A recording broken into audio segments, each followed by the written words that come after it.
শেরখুদা আলী রাদিয়াল্লাহু তাআলা তিনি ঘুম থেকে জাগ্রত অবস্থা দেখে মা ফাতেমা তপ্ত হয়ে কাঁদতেছে, ঘুমে চোখ পলকের ভিতরে চলে যাচ্ছে। আলী রাদিয়াল্লাহু তাআলা জিজ্ঞাসা করলেন, ফাতেমা তোমার এই অবস্থা কেন? তুমি তপ্ত কেন কাঁদছো? তুমি কেন, তোমার এই অবস্থা কেন? মা ফাতেমা বলেন, আপনি পানি খাওয়ার জন্য বলেছেন, আমি কলসির মধ্যে পানি পাই নাই, আমি দূর থেকে পানি আপনার জন্য নিয়ে এসেছি। এসে আপনি ঘুমিয়ে পড়েছেন, আপনার ঘুমটা আমি ডিস্টার্ব করি নাই, বিরক্ত করি নাই, এই জন্য আমি আপনার পানি নিয়ে দাঁড়িয়ে রইলাম। কখন আপনি পানির জন্য আমাকে তালাশ করেন, এই জন্য আপনার সামনে আমি দাঁড়িয়ে রইলাম। কত মহব্বত, কত ভালোবাসা তাদের জন্য। এখন বর্তমান সময় আপনি পানি যদি একবার থেকে দুইবার চার কোনো কিছু আমার সুযোগে উল্টা আপনার কথা শুনতে হয়, বরং তার প্রতি আরো বেজার হয়ে যায়। এই একটা অবস্থা পরিবারের মধ্যে।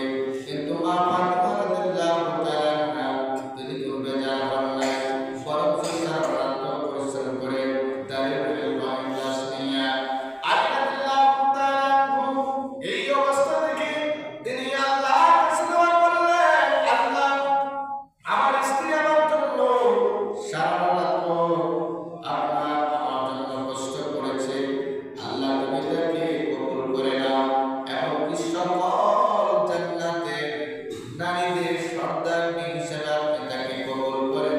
বলে সুবহানাল্লাহ।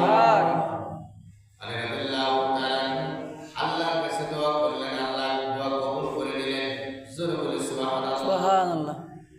আল্লাহর কাছে দোয়া করলেন, রব্বুল আলামিন ফাতেমা আমার জন্য সারা রাত দাঁড়িয়ে রইলেন, কষ্ট করেছেন, আপনি তাকে কবুল করেন এবং সকল জান্নাতের নারীদের সর্দারনী আপনি তাকে বানিয়ে দেন।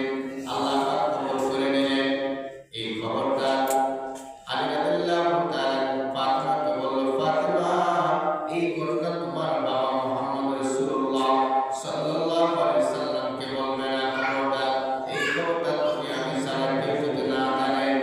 এই দেখে যখন পর্যন্ত নামাজ পড়ার জন্য শেরখুদা আলী রাদিয়াল্লাহু তাআলা মসজিদে গেলেন, যাওয়ার পরে এমন সময় আমার দয়াল নবী ফজরের নামাজ পড়ার জন্য মসজিদে যখন রওনা হলেন, জিবরাইল আমিন আলাইহিস সালাতু সালাম আমার নবীর দরবারে এসে বলল, ইয়া রাসূলুল্লাহ, নবী আসসালামু আলাইকুম।